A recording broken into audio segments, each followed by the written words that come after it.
பிரியமானவர்களே, இயேசுவின் நாமத்தில் உங்களுக்கு அன்பான வாழ்த்துக்களை சொல்லிக் கொள்கிறோம். எப்படி இருக்கீங்க? உற்சாகமாக இருக்கிறீங்களா? சோர்ந்து போகாமல் ஜெபிக்கிறீங்களா? நம்ம எழுப்புதல் காலத்துக்குள் வந்துட்டோம் என்பதை உங்களால் உணர முடிகிறதா? யோசித்து பாருங்கள். சுற்றி நடக்கிறது ஆண்டவருடைய வருகைக்குரிய அடையாளம் ரொம்ப தீவிரமாய் நடக்கிறது. அந்திகிறிஸ்து வெளிப்படுகிற வேளை வந்துவிட்டதை தெளிவாய் உணர முடிகிறது. அப்போ இதெல்லாம் நம்ம பார்க்கும் பொழுது நம்முடைய இருதயத்தை வருகைக்கு ஆயத்தப்படுத்தணும். அப்போ வருகைக்கு முன்னால் ஒரு காரியம் நடக்க போகுதில்ல, கடைசி கால எழுப்புதல். அப்போ அது வந்தால் தான் ஆண்டோடைய வருகை வர முடியும். அப்போ அந்த கடைசி கால எழுப்புதலில் நம்முடைய பங்கு ரொம்ப முக்கியமானது. அது ஒரு குறிப்பிட்ட மனிதனால் அல்ல, பரிசுத்த ஆவியானவரால் அந்த எழுப்புதல் உண்டாகும்போது முழு உலகத்தையும் பாதிக்கிற ஒரு எழுப்புதலாக இருக்கும். என்னால் ஆண்டவருடைய வருகைக்கு முழு உலகத்தையும் ஆயத்தப்படுத்துகிற ஒரு பெரிய எழுப்புதல் என்பது அது சும்மா சபையை ஏற்படுத்துவதற்கோ சபையை வளர்வதற்கு மாத்திரம் அல்ல. அதையும் தாண்டி ராஜாவாக இயேசு கிறிஸ்து வரப்போகிறார். அவர் இந்த உலகத்தில் ஆளுகை செய்யணும். அப்போ முழு உலகமும் அவருக்கு சொந்தமாகணும். உலகத்தை சுதந்திரிக்கிற ஒரு எழுப்புதல். அப்போ அந்த எழுப்புதல் சிந்தை நமக்குள்ளே இருக்கணும்ல. அதுக்கான ஜெபம் வித்தியாசமானது, அதற்கான செயல்பாடுகள் வித்தியாசமானது. அதற்கு ரட்சிக்கப்பட்ட ஒவ்வொருவரையும் இந்த எழுப்புதல் திட்டத்திலே தேவன் பயன்படுத்த விரும்புகிறார். அதனால தான் உங்களோடு இதை குறித்து பேசுகிறார். நீங்கள் எந்த தேசத்தில் இருக்கிறீங்களோ உங்கள் தேசத்தின் எழுப்புதலுக்கு நீங்கள் முக்கியமானவர்கள். என்னால் இந்த எழுப்புதல் ஒரு குறிப்பிட்ட ஒரு தேசத்துக்குரியது மாத்திரம் அல்ல, ஒரு தேசத்தில் உண்டாகி முழு உலகத்தையும் அது பாதிக்கிற ஒரு எழுப்புதலாக இருக்க போகிறது. அப்போது இந்தியாவில் இந்த எழுப்புதல் உண்டாகி முழு உலகமும் பரவும் பொழுது எல்லா தேசத்திலும் எழுப்புதலுக்கான மக்கள் இருக்கணும். அந்த எழுப்புதலை பரவ செய்கிறவங்க, அந்த எழுப்புதலை கொண்டு போகிறவர்கள், அதுக்கு வாய்க்கால்களாக செயல்படுகிறவர்கள் இருக்கணும். அதனால தான் ஆண்டவர் இன்றைக்கி உலகம் முழுவதிலும் இருக்கிற உங்களோட ஆண்டவர் பேசுகிறார். அதனால் நீங்கள் இருக்கிற தேசத்தின் எழுப்புதலுக்கு நீங்கள் உத்தரவாதி, நீங்கள் பொறுப்பு. அதனால தான் ஆண்டவர் உங்களை கொண்டு போய் அந்த தேசத்தில் நாட்டி வைத்திருக்கிறார்.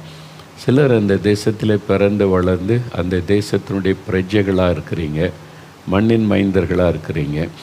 சிலர் வேலை நிமித்தம் தொழில் நிமித்தம் போய் அதே தேசத்தில் செட்டில் ஆகிட்டீங்க.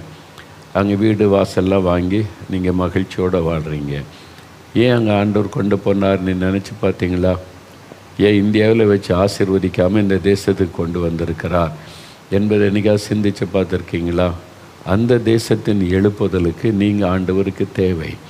அதனால தான் உங்களுக்கு அந்த தேசத்தில் கொண்டு போய் நாட்டி வைத்திருக்கிறார். அப்போ நான் இருக்கிற அந்த தேசத்தின் எழுப்புதலுக்கு நான் என்ன செய்யணும், எப்படி ஜெபிக்கணும், என்ன செயல்படணும், கர்த்தர் என்னை எதிர்பார்க்கிறார்.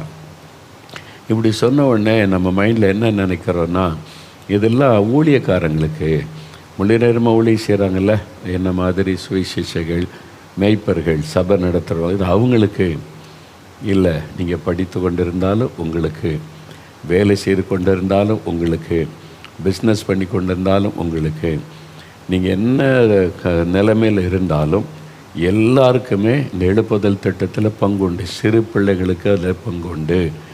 அதனால் எல்லாருமே இந்த எழுப்புதல் சிந்தையுள்ளவளாக மாறணும். அதுதான் ஆண்டவருடைய விருப்பம். இந்த தவறான எண்ணம் நம்முடைய சிந்தை விட்டு மாறணும். பிசாசு சொல்லுவான், இது உனக்கு இல்லை, அவங்க 2 பேர் பேசுகிறது ஊழியக்காரங்களுக்கு இந்த சிந்தையை உண்டாக்குவான். இல்லை, சின்ன பிள்ளைகள் உங்களோட, வாலிபர்கள் உங்களுக்கு, பிஸ்னஸ் பீப்புள் உங்களுக்கு, டாக்டர்ஸ், இன்ஜினியர்ஸ் உங்களுக்கு, நர்ஸாக பணி செய்கிற உங்களுக்கு, நீங்கள் டிரைவராக இருக்கலாம், ஒரு சின்ன கடை வச்சுருக்கலாம், வியாபாரம் செய்யலாம். உங்களுக்கு இந்த எழுப்புதல் திட்டத்தில் தேவன் பெரிய பங்கு வைத்திருக்கிறார். இதை உணர்ந்து நீங்கள் ஒப்பு கொடுத்து செயல்பட்டால் தான் உங்களை குறித்து ஆண்டவர் மகிழ்ச்சி அடைவார். அப்போ அதனால தான் கர்த்தர் உங்களோட பேசுகிறார். இப்போ இந்த நாட்களில் எழுப்புதல் காலத்தினுடைய ஜெப வித்தியாசமானது என்பதெல்லாம் தொடர்ந்து பேசுகிறோம்ல. ஒரு காலத்துக்கு ஏற்ற ஜெபம். நம்ம ஒரு நெருக்கடியான ஒரு ஆபத்து காலத்தில் எப்படி ஜெபிப்போம், அப்போ நம்முடைய கண்ணில் கண்ணீர் வரும், ரொம்ப பாரத்தோடு ஜெபிப்போம். ஆபத்தான நிலைமையில் வீட்டார் இருக்கும்போது ஒரு எக்ஸாமுக்கு ஜெபிக்கும் போது எப்படி ஜெபிப்போம்? அப்போ கண்ணீர் வடிக்க மாட்டோம், அப்போ வேறு மாதிரி ஜெபம் செய்வோம். ஒரு வியாபாரம் ஆசீர்வதிக்கப்படணும் எப்படி ஜெபிப்போம்?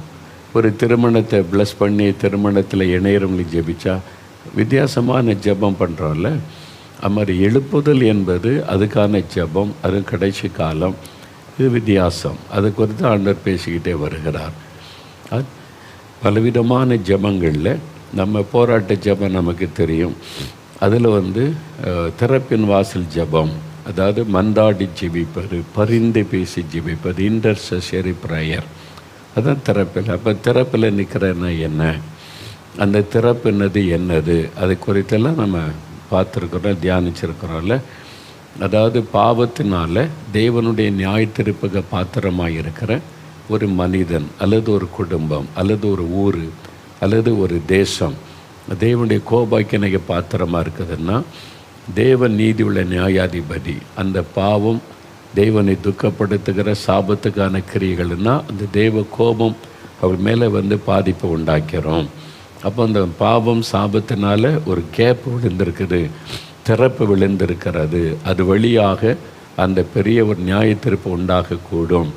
அப்போ அது அடைக்கப்படுவதற்கு தேவனுக்கும் இந்த மனிதர்களுக்கும், தேவனுக்கும் அந்த தேசத்துக்கும், தேவனுக்கும் அந்த பட்டணத்துக்கு நடுவாக நின்று பரிந்து பேசி ஜெபம் செய்வது, அதான் திறப்பில். ஸ்டாண்டிங் இன் த கேப், அந்த ரெண்டுக்கு நடுவில் நியாயம் செய்கிற தேவனுக்கும் அந்த அழிவுக்கு பாத்திரமாக இருக்கிற மனிதனுக்கும் அல்ல இந்த பட்டணத்துக்கு நடுவாக நின்று பரிந்து பேசி ஜெபம் செய்வது.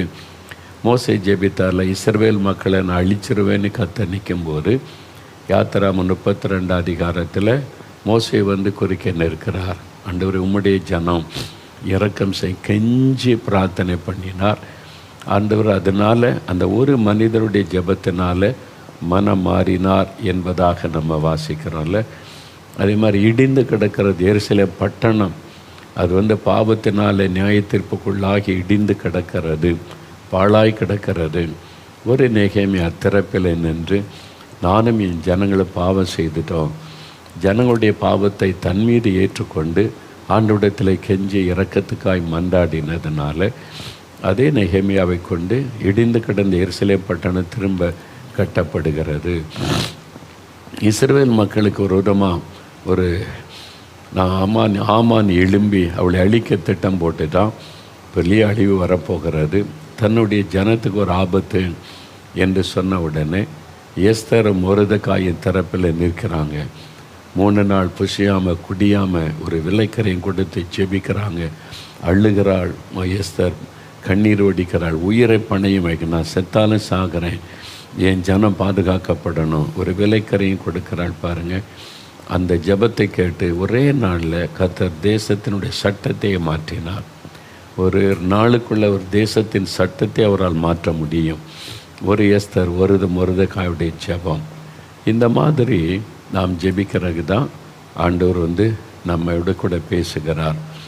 பாருங்களேன், எருசலேமை பார்த்து இயேசு கண்ணீர் விட்டு அழுதார். லூக்கா 19:49 எருசலேம் பட்டணத்தை பார்த்து கண்ணீர் விடுகிறார், அழுகிறார்.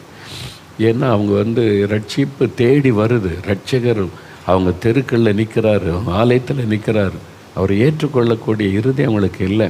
பாரம்பரியம், சடங்காச்சாரம், தங்களுடைய பெருமை, இந்த மதத்தை வச்சு பணம் சம்பாதிக்கிறது, லாபம் சம்பாதிக்கிறது, அவங்களுடைய வாழ்க்கை வியாபாரமாகிட்டாங்க. அப்போது அதெல்லாம் ஆண்டவர் கடிந்து கொண்டதுனால அவர் மேலே கோபம் தான் வருதே தவிர, அவர் செய்கிற அற்புதம் 4 நாள் கழித்து மரித்து போனோன்னு உயிரோடு எழுப்புகிறார். இதுக்கு பின்னால் என்ன இருக்குது? ஒரு மனுஷனால் இது முடியுமா? அந்த யோசிக்க வரமாட்டேங்குது. ஏன்னா அவங்களுக்கு தேவையெல்லாம் பணம், தேவாலயத்தை வச்சு பணம் சம்பாதிக்கணும், அவங்க அதிகாரத்தில் உட்காரணும். அதனால் அவங்களுக்கு ரட்சகரை அறிந்து கொள்ள முடியல, தங்களை தேடி வந்த ரட்சிப்பை ஏற்றுக்கொள்ள மனம் இல்லை. அவ்வளோ வாசற்படியில் நின்ற ரட்சகரை புறக்கணிச்சிட்டாங்க. அதனால் ஆண்டவருக்கு என்ன நஷ்டம் இல்லை, அந்த பட்டணம் அழிய போகுது, நியாயத்தீர்ப்புக்குள்ளாக போகுது. இன்னொரு 40 வருஷம்தான் இருக்குது, ரத்தாறு ஓட போகிறாரு. பெரிய கூக்குரல் எருசலேம் பட்டணத்தில் வரப்போ இயேசு அதை அறிகிறார். அவர் அறிந்ததுனால அதை நினைத்த உடனே குழந்தைகள் கொல்லப்படுறாங்க, பெண்கள் கொல்லப்படுறாங்க, ரத்தம் ஓடுது எருசலேம் வீதிகளில். அதெல்லாம் அறிந்த உடனே, ஐயோ, ஒரு நியாய தீர்ப்பு இந்த பட்டணத்து மேலே வரப்போகுதே, அறியாமல் இருக்க கண்ணீர் விட்டு அழுதார். சரி, அழுதாரல்ல, அவருடைய கண்ணீர் எவ்வளோ விலையேறப்பட்டது. என்ன லாபம்னு நினைக்கிறீங்களா?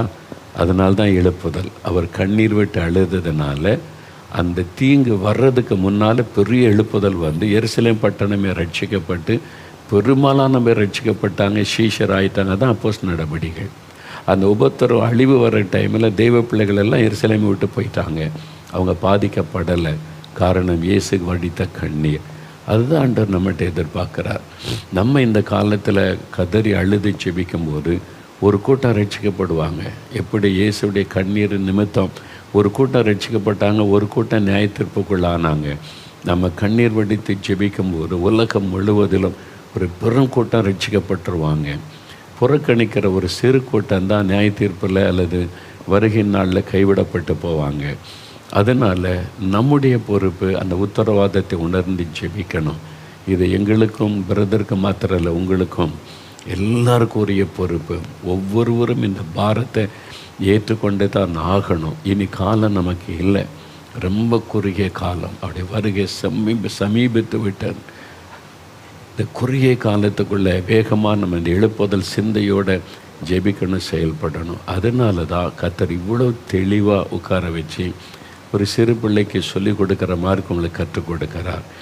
இதில் நீங்கள் உணர்வடையாமல் நீங்கள் புறக்கணித்து அதுக்கு முக்கியத்துவம் கொடுக்காமல் நிர்விசாரமாக இருந்தால் எப்படி நம்ம தப்பித்து கொள்ள முடியும் என்பதை நம்ம யோசிக்கணும். அதனால் கவனம் செலுத்துங்க. ஆண்டவர் பேசும் பொழுது நீங்கள் மற்ற காரியத்தை குறித்து அதில் எண்ணத்தை செலுத்தி இந்த நாங்கள் தேவனுடைய வார்த்தையை சொல்கிறோம்.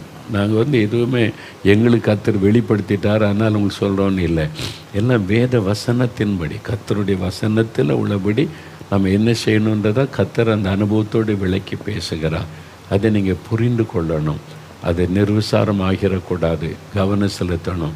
உங்களோடு தான் பேசுகிறார். வாலிப தம்பி, வாலிப மகளே, உங்களோடு தான் பேசுகிறார். கவனம் செலுத்துங்க ஆண்டவருடைய வார்த்தைக்கு. இந்த நாளிலும் அது தொடர்ச்சியாக சில காரியங்களை நம்ம அறிந்து கொள்ள போகிறோம். கவனமாக கர்த்தருடைய வார்த்தைக்கு செவி கொடுங்க. மத்தியில் தெய்வ மனிதர், தேவனுடைய தீர்க்கதரிசி வின்சென்ட் செல்வகுமார் அவங்க வந்திருக்கிறாங்க. உங்களை எல்லாருடைய சார்பாக அவங்களை வரவேற்கிறேன். அவங்க மூலமாக இன்னும் நிறைய காரியத்தை நம்ம கற்றுக்கொள்ள போகிறோம். Praise the Lord brother. சந்தோஷம். மறுபடியும் ஜனங்களை சந்திக்க நமக்கு ஒரு வாய்ப்பு. நம்ம போன முறை சந்தித்து கொண்ட போது எழுப்புதலுக்காக நம்ம செய்ய வேண்டிய ஜெபங்கள், அதை பற்றி தான் தொடர்ச்சியாக நம்ம பார்த்துக்கிறோம். ஏன்னா ஒவ்வொரு காரியத்துக்கும் ஒவ்வொரு விதமான ஜெபம் இருக்குது. அது எழுப்புதல் ஏன் நமக்கு அவசியம்னு ரொம்ப அழகாக தெளிவாக அந்த முன்னுரையில் மறுபடியும் அந்த எழுப்புதலை குறித்து தெரிஞ்சுக்கிறதுக்கு நிறைய காரியம் சொன்னீங்க.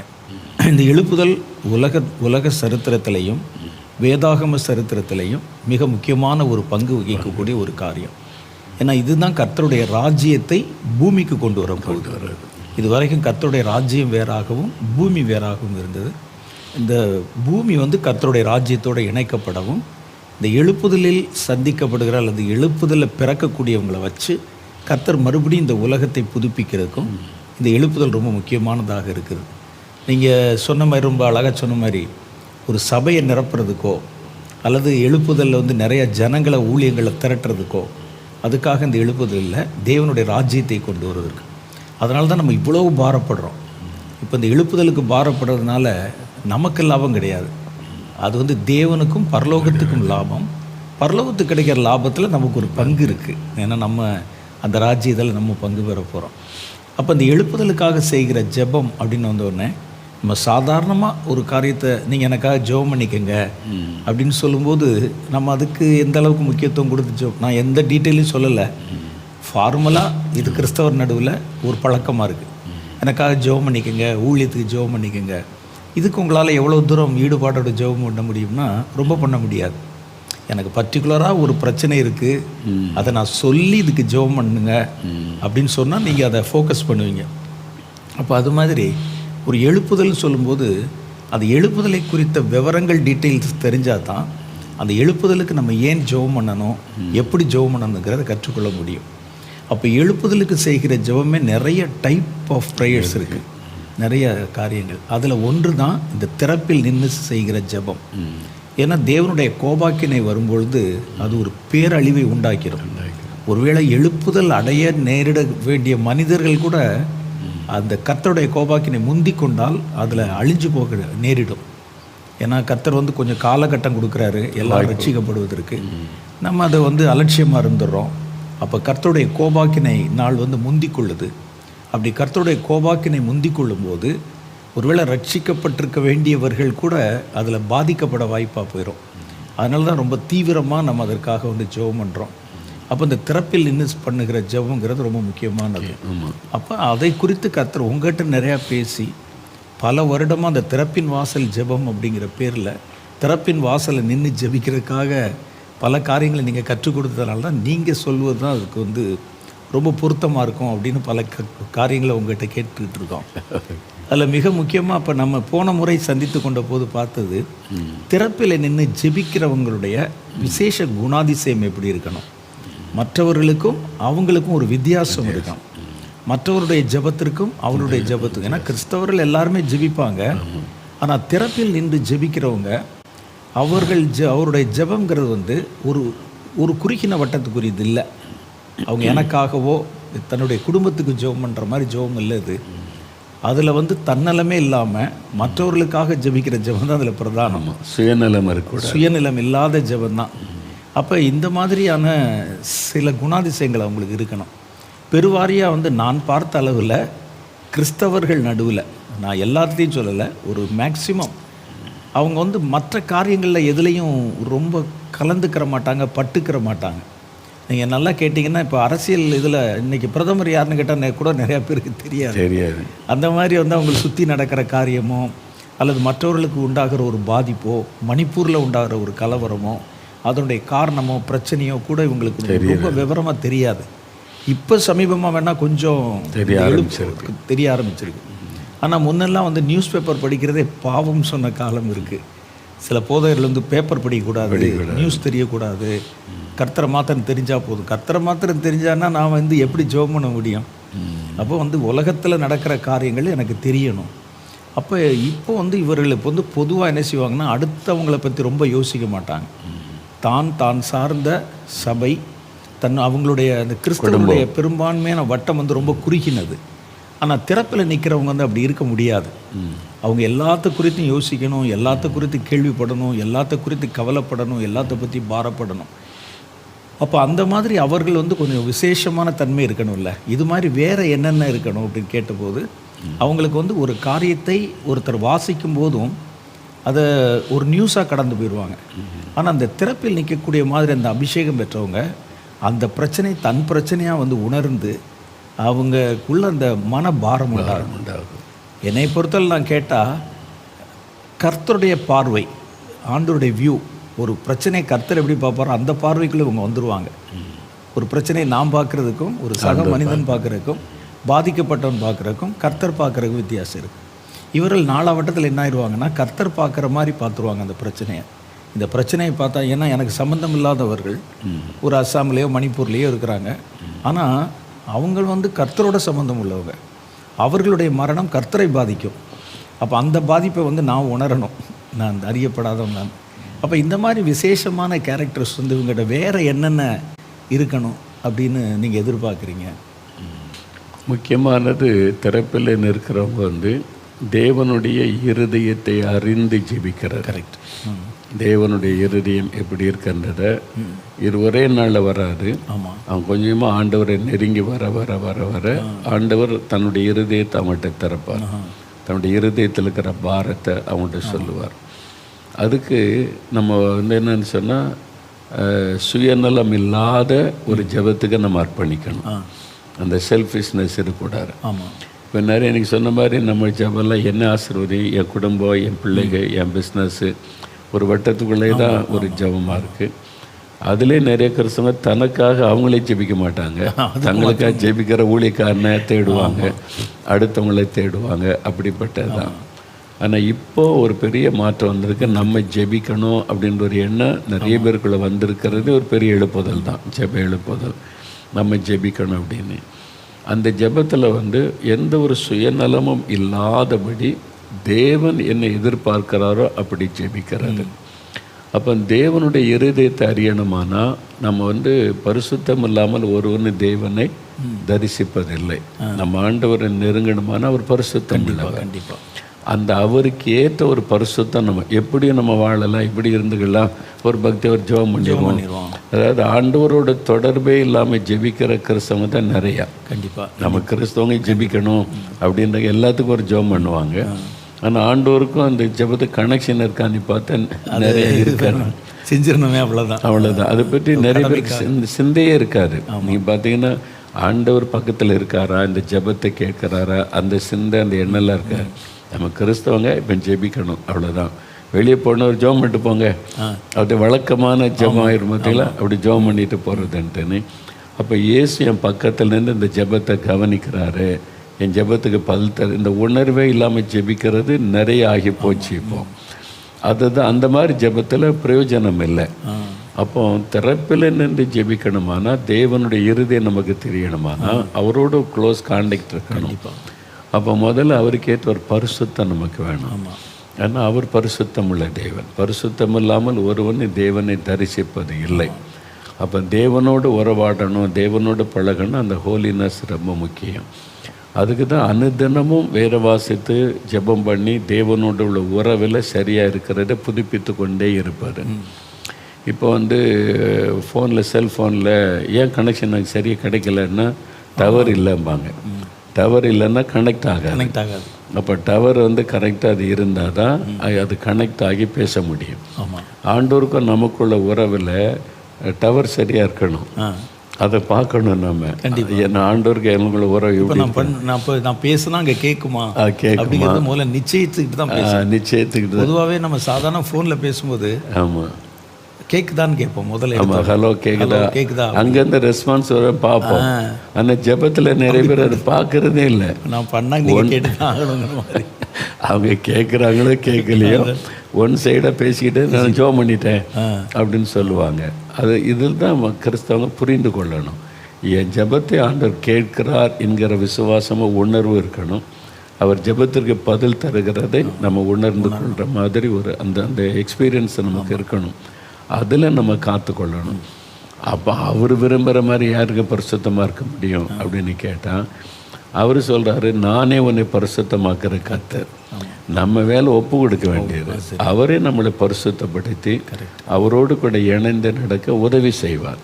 அப்போ நம்முடைய பாட்டு ஒன்று இருக்குது, அவருடைய பாட்டு ஒன்று இருக்குது. நம்ம வந்து ஒப்பு கொடுத்து பைபிள் வாசித்து ஜெபிச்சு நம்ம நேரத்தை கொடுத்தா தேவன் அவர் நம்மளை கிரியை செய்து நம்மை பரிசுத்தப்படுத்தி ரெடி பண்ணி அவரோட இணைக்கிறார். இதை கிறிஸ்தவங்க புரிந்து கொள்ளணும். பரிசுத்தம் என்பது ஒன் சைடு இல்லை, ரெண்டு சைடும். நம்மளும் பிரயாசப்படணும், தேவன் நமக்கு கிருபை தருகிறார்.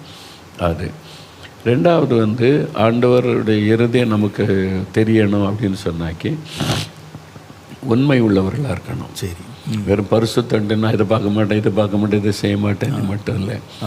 ஃபெய்த்ஃபுல்னஸ். கரெக்ட். ஆண்டவர் நம்மோட பேசுகிறதற்கு நம்ம உண்மையாக இருக்கிறோமா, ஆண்டவர் ஒரு காரியம் சொன்னால் உண்மையாக அதை கடைப்பிடிக்கிறோமா. அப்போ உண்மை உள்ள மனுஷன். ஏமாத்துறவங்களோட ஆண்டவர் பேச முடியாது. அப்புறம் உண்மைத்தன்மை ரொம்ப முக்கியம். தாவீதோடு கூட ஆண்டவர் அவ்வளோ சின்ன சின்ன காரியத்துக்கும் பேசுகிறார். என்னை ரொம்ப கவர்ந்து கொண்ட ஒரு கேரக்டர் பைபிளில் தாவீது. அவர் வந்து என் இருதயத்திற்கு ஏற்றவன் அப்படின்னு சொல்கிறார். ஏன்னா எனக்கு சித்தமானதெல்லாம் அவன் செய்வான் அப்படின்னு ஆண்டவர் சாட்சி கொடுக்குறான். அவன்கிட்ட சில மிஸ்டேக்கு குறைகள்லாம் இருந்துச்சு. ஆனால் அதெல்லாம் கூட ஆண்டவர் வந்து கழுவி சுத்தம் பண்ணி பெருசாக எடுக்காமல் என் சித்தமானது அவன் செய்வான், என் இருதயத்துக்கு ஏற்றவன் அப்படின்னு சாட்சி கொடுக்குறான். மெஜாரிட்டி அவருடைய லைஃப்பை வாஸ்தாக்கி ஒன்னொன்றுக்கும் கர்த்தரிடத்தில் விசாரித்தான் இருக்கும். ஓகே. அப்போ ஆண்டவர்கிட்ட விசாரிக்கும் போது கர்த்தர் பதில் சொல்கிறார். ஆமாம். அதுக்கு என்ன எனக்கு ரொம்ப ஆச்சரியம் என்னென்னா, சவுல் காலம் முடிஞ்ச உடனே தாவீது வந்து கேட்குறாரு, நான் யூதாவில் இருக்கிற ஒரு பட்டணத்தில் போய் குடியேறலாமா? இப்போ அவருடைய எதிராளி இறந்துட்டாரு. ஆமாம். நம்மளாக இருந்தால் உடனே பெட்டியை கட்டு ஆண்டவர் எல்லாத்தையும் பண்ணிட்டு இப்போ எல்லாம் நம்ம ஃப்ரீ ஆகிட்டோம், வாங்க போயிடலாம்போம். அந்த தாவீது போய் கர்த்தர்கிட்ட கேட்குறாரு. இதை விட வந்து இன்னொரு காரியம், தன்னுடைய குடும்பத்தை கொண்டு போயிடுறாரு. அப்போ கொண்டு போகும்போது கேட்குறாரு, நான் போய் பிடிக்கலாம் பண்ணணுமா? செய்ய மாட்டாங்க அந்த நேரத்தில். ஆமாம். உணர்ச்சி வசப்பட்டு என் குடும்பத்தில் கை வச்சுட்டானா, நீங்கள் கூட வாங்க ஆண்டவரே நம்ம ஜெயிக்க அப்படி தான் சொல்லணுமே தவிர நான் பெண் தொடரலாமா அப்படின்னு கேட்குறாரு. கேட்குறாரு. ஆமாம். அப்போ இதுதான் ஆண்டவர் ஆச்சரியப்படுத்தின விஷயம். அப்போ அந்த மாதிரி தேவன் என்ன விரும்புகிறார், அவருடைய சித்தை என்ன, அதை அறிந்து கொள்வதிலே கவனமாக இருந்தார் தாவீது. அதனால தான் ஆண்டவர் ஒன்றுக்கு பதில் கொடுக்குறாங்க. அவர் முதல்ல சொல்ல, ஒரு பட்டணத்தில் போய் குடியிருக்கலாமா? ஆண்டவர் ஒரே பதில், ஓகே போன்றாரு. திரும்பி தாவீது கேட்குறேன், எந்த பட்டணத்துக்கு போகிறது? அந்த வசனம் ரொம்ப இன்ட்ரெஸ்டிங்காக இருக்கும். திரும்ப நான் எந்த பட்டணத்துக்கு போகிறது? எபிரோனுக்கு போ. அப்போ தாவீதை பார்த்து எபிரோனுக்கு ஏண்டா வந்தேன்னு கேட்டால் ஆண்டவர் வர சொன்னார். அதில் தான் அவருடைய இது இருக்குது. தேவன் அதை பார்த்தா சந்தோஷப்படுறார். ஒரு கிறிஸ்தவ வாழ்க்கையில் ஜெபிக்கிறது, பைபிள் வாசிக்கிறது, மேலோட்டமாக வாழ்கிறது, பக்தியாக இருக்கிறது தான் கிறிஸ்தவ வாழ்க்கைன்னு நினைக்கிறோம். இல்லை, அதெல்லாம் ஒரு காலம், அறியாமையின் காலம். இப்போ ஆண்டவரோட க்ளோஸாக நம்ம இப்படி வாழணும், ஒன்றுக்கு ஆண்டவர்கிட்ட கேட்டு கேட்டு நம்ம செயல்படணும்னு அப்படி நம்ம இருந்துட்டா நம்மளை நம்பி கர்த்தர் பேசுவார் கண்டிப்பாக. அப்போ தன் உள்ளத்தில் உள்ளதை நமக்கு சொல்லுவார்.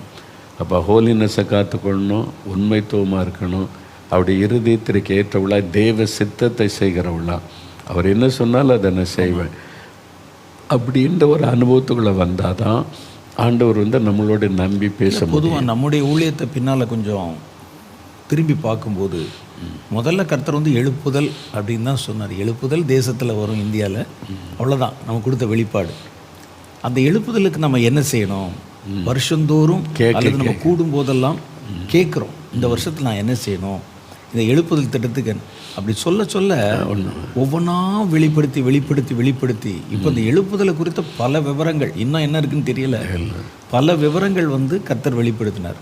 இப்போ நமக்கு எழுப்புதல்னு கர்த்தர் சொன்ன உடனே நாமளாக ஒரு திட்டத்தை போட்டு இந்த மாதிரி எழுப்புதல் வருதான், ஒரு பெரிய சர்ச்சை கட்டுவோம் அல்லது போய் ட்ராக்ஸ் கொடுப்போம்னு இருந்தால் இந்த எழுப்புதலை குறித்த இத்தனை விவரங்களோ இத்தனை ரகசியங்களோ கர்த்தர் நிச்சயமாக வெளிப்படுத்தியிருக்க முடியாது. அப்போ தேவனை சார்ந்து நீங்கள் சொன்ன மாதிரி அவர் சித்தத்தை கேட்டு கேட்டு கேட்டு செய்யும்போது தான் நம்ம அடுத்தடுத்த கட்டத்துக்குள்ளே நகர்த்துறாரு. ராஜாவாக இருக்கிறது பெருசு இல்லை, ஆனால் ராஜாவாக இருந்து கர்த்தர் சொல்கிறத நான் என்னை எதற்கு ராஜாவாக்கினார் அப்படிங்கிற கேள்வியை கேட்டுட்டு போனதுனால தான் தாவீது கடைசி வரைக்கும் ராஜாவாக இருந்தார். சவுலை ராஜாவாக்கினோடனே அவர் எதுக்காக ராஜாவாக்கினாருங்கிற பற்றி யோசிக்கலை, சண்டை போன அவ்வளோதானே சொல்லி அவர் இஷ்டப்படி இறங்கினதுனால அவர் பாதியிலே அவருடைய சரித்திரம் முடிஞ்சிருது. அப்போ தேவனை சார்ந்து ஒவ்வொரு காரியத்திலையும் தேவனுடைய சித்தத்தை தேடுறவங்களுக்கு தான் திறப்பில் நிற்க முடியும், திறப்பில் நின்று அதுக்காக பண்ண முடியும். வேறு ஏதாவது இருக்காதுல்ல. அடுத்தது என்னன்னு சொன்னால், நீங்கள் சொன்ன மாதிரி சுயநலமான ஒரு வட்டத்துக்குள்ளே இல்லாதபடி ஆண்டவன் கண்களை ஏறெடுத்து பார் அப்படின்னு ஆண்டு சொல்கிற மாதிரி நம்ம சுற்றி என்ன நடக்குது, தேசத்தில் என்ன நடக்குது, அதை பார்க்கும்போது தான் நம்ம உள்ளத்தில் பல கேள்விகள் எழும்பும்.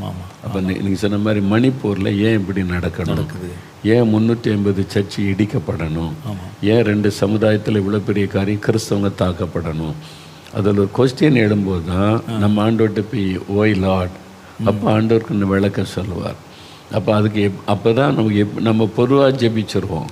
அப்போ அந்த மாதிரி சூழ்நிலையில் எப்படி ஜெபிக்கணும், என்ன ஜெபிக்கணும் அப்படின்லாம் கர்த்தர் பேச முடியும் தெளிவாக. எனக்கு அந்த வடகிழக்கு மாநிலங்களில் அந்த மாநிலங்களில் வரக்கூடிய பிரச்சனைகளை இப்போ நம்ம யோசிப்பாங்க. என் மனசில் ஒரு சின்ன சந்தேகம் ஒன்று இருக்குது. இந்த அஸ்ஸாம் பக்கம் இந்த மாதிரி பகுதிகளில் இஸ்ரேலிருந்து புலம்பெயர்ந்தவங்க ஒரு காலத்தில் இங்கே இருந்ததை இப்போ கண்டுபிடிச்சிருக்கிறாங்க. ஆமாம். அப்போ கண்டுபிடிச்சி இப்போ இஸ்ரேல் அரசாங்கமே இவங்க இந்த கோத்திரத்தை சேர்ந்தவங்க தான் அப்படின்னு, எங்கள் இஸ்ரேலை சேர்ந்தவங்க அப்படின்னு அவங்களுடைய பாரம்பரியங்கள், அவங்க வச்சிருந்த சில அந்த ஏடுகள் கண்டுபிடிச்சிருக்கிறாங்க. நான் அவங்க சும்மா ஏற்றுக்கிற மாட்டாங்க, அவங்கள நாங்களே கூட்டிகிட்டு போகிறோம் அந்த தேசத்துக்குன்னு அதுக்குண்டான முயற்சி எடுக்கிறதா நம்ம செய்திகளில் கேள்விப்படுறோம். இப்போ அந்த மாதிரி இன்னைக்கு கடைசி கால எழுப்புதல் நம்ம இனிமேல் அடுத்து பேச போகிறோம். இஸ்ரேலின் எழுப்புதல் இருக்குது. ஆமாம். அப்போ இஸ்ரேலின் எழுப்புதலில் அந்த மீதி கோத்திரங்கள் எல்லாமே சந்திக்கப்பட வேண்டிய ஒரு கட்டாயத்தை வெளிப்படுத்துகிற விசேஷத்தில் பார்க்குறோம். ஒவ்வொரு கோத்திரத்திலும் 12,000 ஊழியர்கள், அது முத்திரை வாங்குற மாதிரி ஊழியர்கள், நெத்தியில் முத்திரை தெரிக்கிற ஊழியர்னா கஷ்டம் இல்லையா? அப்போ அந்த மாதிரி தேவனுடைய சித்தத்தை செய்கிற 12,000 ஊழியர்கள் ஒவ்வொரு கோத்திரத்திலும். ஆனால் இன்றைக்கி நடைமுறையில் பார்த்திங்கன்னா இஸ்ரேலர்களில் யூதர்களும் பென்யமீனியர்கள் கொஞ்சம் இடங்கள் தவிர மற்றவங்க இருக்க இடமே தெரியாது நமக்கு. அப்போ தேவனுடைய சித்தம் நிறைவேறணும்னா அந்த எல்லா சமஸ்த இஸ்ரேலில் இருக்க முக்கியமான கோத்திரங்கள் எல்லாம் கூட்டி சேர்க்கப்படணும். சாத்தானுக்கு இது தெரிகிறதுனால ஒருவேளை அவர்கள் வந்து அது வந்து அந்த அவங்களுக்கே தெரியாது, ஆனால் சாத்தானுக்கு தெரிஞ்சிருக்கும் இவங்க வந்து இந்த கோத்திரத்தை சேர்ந்தவங்க. அப்போ சில பிரச்சனைகளை கொண்டாந்து இந்த கோத்திரத்தை அழிச்சிட்டா அது எப்படி இந்த கர்த்தருடைய வார்த்தை நிறைவேறும் அப்படிங்கிற எண்ணத்தில் கூட அவன் பல இடங்களில் இருக்கிற அந்த ஜனங்களை கொத்து கொத்தா வந்து அழிக்கிறதுக்கு உண்டான காரியங்களை செய்கிறான். இப்போ நீங்கள் இந்த மணிப்பூரில் இருக்க மைத்தி குக்கியின மக்கள் இருக்கால, அந்த குக்கியின ஆதிவாசி மக்கள் தான் அவங்க வந்து யூதர்களில் ஒரு கோத்திரம்னு சொல்கிறாங்க. இப்போ சொல்கிறாங்கள அவங்கள ஏற்றுக்கொள்ள இஸ்ரேல் ஆயத்தமாக இருக்குது. ஆனால் ஒரு பிரச்சனை என்னென்னா குக்கியின மக்கள் 100% கிறிஸ்டின்ஸு. அதனால அவங்க வந்து தாமதிக்கிறாங்க. 100% கிறிஸ்டின்ஸ். அவங்க என்ன சொல்கிறாங்க, இந்தியாவிலேயே ஒரு இன மக்கள், இப்போ நிறைய இன மக்களில் குக்கியின மக்கள் தான் 100% கிறிஸ்டின்ஸாக. அது பாருங்கள், அப்போ அவங்க தான் இப்போ தாக்கப்பட்டிருக்காங்க. அப்போ இப்போது அவங்கள ஏற்றுக்கொள்ள இஸ்ரேல் ஆயத்தமாகுது. அவங்க வந்து அவங்கள பற்றி எடுத்துக்கிட்டு இருக்காங்கன்னு. இப்போ இவங்க அடி வாங்கினதுனால இவங்களும் யோசிக்க ஆரம்பிப்பாங்க, நம்ம வந்து உண்மையான நம்முடைய தேசம் எது, நம்முடைய மக்கள் யார். இப்போ அவங்க தனி மாநிலம் கேட்குறாங்க. இப்போ அவங்க யோசிக்க ஆரம்பிப்பாங்க நிறைய பேர். இப்போ ஆவியானவர் தூண்டி ஆண்டவர் வந்து அவங்களுக்குள்ள ஒரு மாற்றத்தை உண்டாக்கக்கூடும். ஏன்னா இஸ்ரேல் தேசமாக தேடுதில்லை, நீங்கள் இந்த இன மக்கள் அப்படின்னு திரும்பி வரக்கான வாய்ப்புகள் உண்டாக்குறதுக்கு வழிகளும் இருக்கலாம். இல்லை, ஜனங்கள் கொத்து கொத்தா மறிக்கும் போதே நான் இப்படி யோசிப்பேன். ஏன்னா ஒரு இடத்துல வந்து ஒரு இன ஜனங்கள் வந்து குறிவைத்து தாக்கப்படுறாங்கன்னா அந்த இனத்து மேலே சாத்தானுக்கு ஏன் அவ்வளோ ஒரு கோபம்? அப்போ இது வந்து வேற எங்கேயோ வந்து கனெக்ட் ஆகுது. அதனால தானே அப்போ இந்த மணிப்பூரில் இருக்கக்கூடிய இனத்தாரை நீங்கள் இன்னும் கொஞ்சம் ஆழமாக பார்த்தா கண்டிப்பாக அவங்க வந்து இஸ்ரேல் கோத்திரத்தில் ஏதாவது ஒன்றாக இருக்கும். இதே மாதிரி சந்தேகம் எனக்கு வந்து எங்கெங்கே வரும்னு கேட்டால், இந்த மத்திய கிழக்கு நாடுகள்லையும் இப்போ இந்த யுத்தங்கள் வருதில்ல, காசா போன்ற இடங்கள்லாம் வருதில்ல, நிச்சயமாக சிதறி போனவங்க இங்கே அந்த ஏரியாவுக்குள்ளே தான் இருப்பாங்க, நிறைய இருப்பாங்க. அப்போ சத்ரு வந்து சிலருடைய மனதில் வந்து யுத்த எண்ணங்களை தூண்டி அவன் வந்து நமக்கு விரோதி, கொலை பண்ணிடு, அல்லது அங்கே வந்து ஒரு யுத்தத்தை பண்ணி இந்த ஒட்டுமொத்த ஜனங்களை அழிச்சிருன்னு சொல்லி கூட அவன் வந்து தூண்டுவதற்கு வாய்ப்பு இருக்குது. அதனால தான் நம்ம சட்டுன்னு வந்து யாரையும் வந்து இவங்க சபிக்கப்பட்டவங்க அவன் சாகட்டும் அப்படிங்கிற மாதிரி நினைக்கக்கூடாது. இப்போ காசாவில் கூட நீங்கள் பார்த்தீங்கன்னா காசாவில் சிலர் வந்து ஒரு தப்பான காரியம் வச்சுருக்காங்க. நம்ம திறப்பில்னு வரும்போது அது ஒரு சிறு கூட்டம் தீவிரவாதிகள் தான். பொதுமக்கள் ரொம்ப பாவம். காசாவில் கிறிஸ்தவங்க நிறைய இருக்காங்க, சர்ச்சஸ் இருக்குது, பாஸ்டர்ஸ் இருக்காங்க, அப்படி இருக்காங்க. அப்போ அந்த மாதிரியான வரும்போது இப்போ ஜனங்கள் திரளாக அழிக்கப்படும் போதே நமக்கு ஒரு சந்தேகம் வருது. இந்த ஜனங்கள் ஒருவேளை எழுப்புதலுக்கு உரியவர்கள் அல்லது இஸ்ரேல் தேசத்தை சேர்ந்தவங்க அப்படி இருக்கிறதுனால சாத்தான் அதை மோப்பம் பிடிச்சி அவங்கள கொல்றதுக்காக மற்றவங்கள ஏவுனாலும் ஏவலாம் அப்படின்னு. இப்போ வந்து ஈரான் ஈராக்கு அந்த பகுதி அங்கே தானே அந்த அவங்க போய் அடிமைத்தனத்தில் இருந்தவங்க, அங்கேருந்து சிதறடிக்கப்பட்டவங்க. பாபிலோன் என்பது ஆபிரகாமே தானே. அப்போ ஈரான்லாம் பெரிய தேசம், ஈராக்கெல்லாம் பெரிய தேசம். அப்போ அந்த பகுதியிலலாம் சிதறி இருக்கிறவங்கள இன்றைக்கி இஸ்லாமியெலாம் இருக்கிறவங்க ஒரு காலத்தில் இந்த கோத்திரத்தில் உள்ளவங்களாம் கண்டிப்பாக இருப்பாங்க கட்டாயம். இனிமேல் அவங்களுக்குள்ள அந்த குறித்த ஒரு வெளிப்பாடுகளை கத்தர் கொடுக்கக்கூடும். ஏன்னா இப்போ ஈரானில் வந்து நிறைய மக்கள் ரட்சிக்கப்பட்டு வர்றாங்க. ஈரானில் அது எப்படி இவ்வளோ மக்கள் ரட்சிக்கப்படுறாங்கன்னா, இயேசு தன்னை வெளிப்படுத்துகிறாங்க தரிசனமாகி, அதில் நிறைய ரட்சிக்கப்பட்டு ஜெபிக்கிறவங்கள மாறி வர்றாங்க. அப்போ இனிமேல் அவங்களுக்குள்ள அடுத்த லெவல் வந்து அவங்க என்ன கோத்திரன்னு வெளிப்பாடுகளை தேவன் கொடுக்கக்கூடும். இல்லை, சில இடங்களில் இந்த அந்த மாதிரியான தேசங்கள் ஈரான் ஈராக்கிலேருந்து வரக்கூடிய சில சாட்சிகள் வந்து கர்த்தர் தன்னை பிரத்யட்சமாக வெளிப்படுத்தினார்னே வருது. அப்போ ஏதோ அவங்கள குறித்து ஒரு நோக்கம் இருக்கிறனால பிரத்யட்சமாக கர்த்தர் வெளிப்படுத்தி அவங்கள இது பண்ணுறான்னு சொன்னால் அந்த இனத்தார் யார், அவங்களுக்கும் தேவனுக்கு என்ன தொடர்பு, அதெல்லாம் நம்ம தெரியாமல் இப்போ சத்ரு அழிக்கிறான்னு சொன்ன உடனே இந்த திறப்பில் நிற்கிறவங்க வந்து தெரிந்து கொள்ள வேண்டிய ஒரு காரியம், நம்மளாக ஃபில்டர் பண்ணி இவன் நல்லவன் கெட்டவன் சொல்லி நம்ம தீர்மானிக்கக்கூடாது. இப்போ ஒரு சமீபத்தில் நடந்த ஒரு காரியம், காசாவில் குண்டுகள் போடப்பட்ட நேரத்தில் ஒரு பெரிய சர்ச்சு, இது வந்து உண்மையிலே நடந்தது, எனக்கு தெரியும், 100% தெரியும். அந்த சர்ச்சில் ஒரு அம்மா எந்திரிச்சு ஜெபம் பண்ணுறாங்க. ஐயோ, அந்த பிள்ளைகள் வந்து அடுத்தது வந்து என்ன செய்யும், இவங்க குடிச்சு போட்ட அந்த கூல்ட்ரிங்க்ஸ் எடுத்து குடிக்கிறாங்க, அவங்க சாப்பிட்டு போட்ட ப்ரெட்டு துண்டை உள்ளே போய் தேடுறாங்க அப்படின்னு அழுது அந்த அம்மா ஜெபம் பண்ணுது.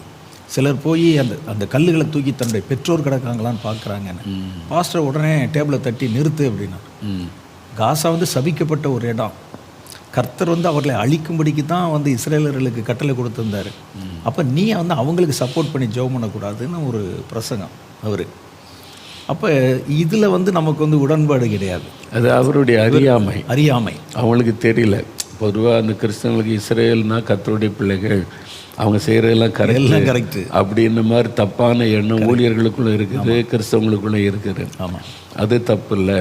அதுக்கப்புறம் நான் உங்களுக்கு சொன்னேன் வந்து கர்த்தர் வந்து எல்லாருக்காக ரத்தம் சிந்தினார். இஸ்ரேலுக்கோ அல்லது காசாவுக்கு வந்து என்னுடைய ரட்சிப்பு கிடையாதுன்னு சொல்லலை.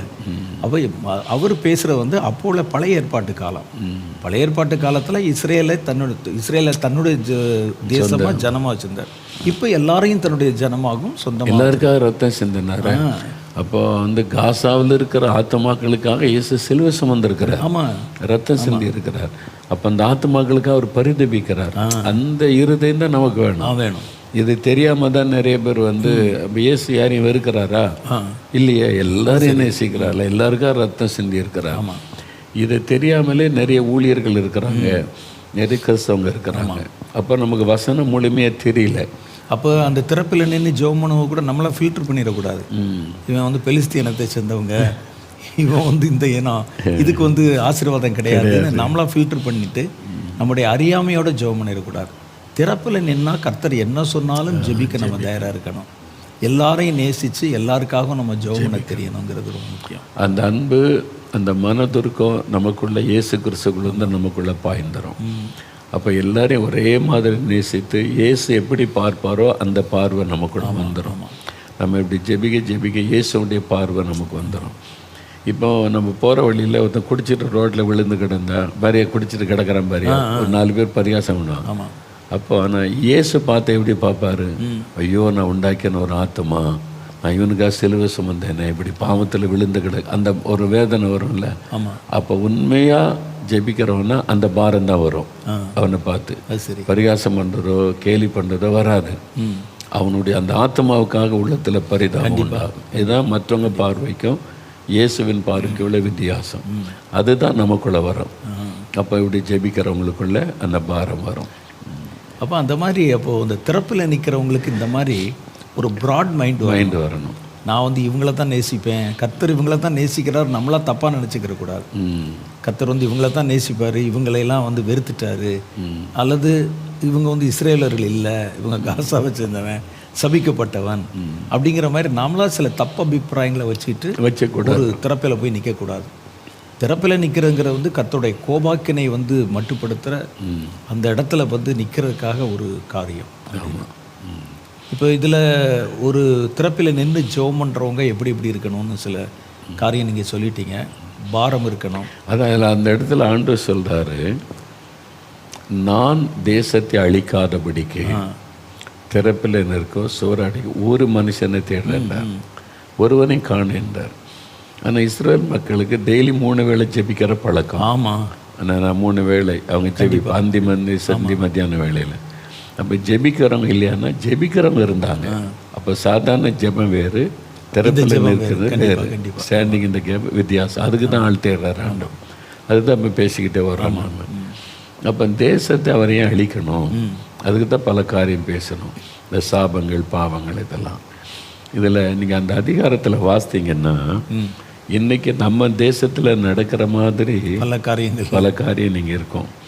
இதை நீங்கள் வாசித்தாலே கோபாக்கினை வர்றதுக்கு என்னென்ன காரணங்கள் ஏன் ஆண்டவர் தேசத்தை அழிப்பேன்னு சொல்கிறார். நான் அழிக்காதபடிக்கு நான் தான் அழிக்க போகிறேன். அதை தடுத்து நிறுத்துறதுக்கு ஜெபம் பண்ணி சொல்லும்போது இந்த எசேக்கியேல் 22 அதிகாரத்தில் ஆண்டவர் வந்து அந்த அதிகாரம் முழுதும் நீங்கள் வாசித்தாலே தெரியும்.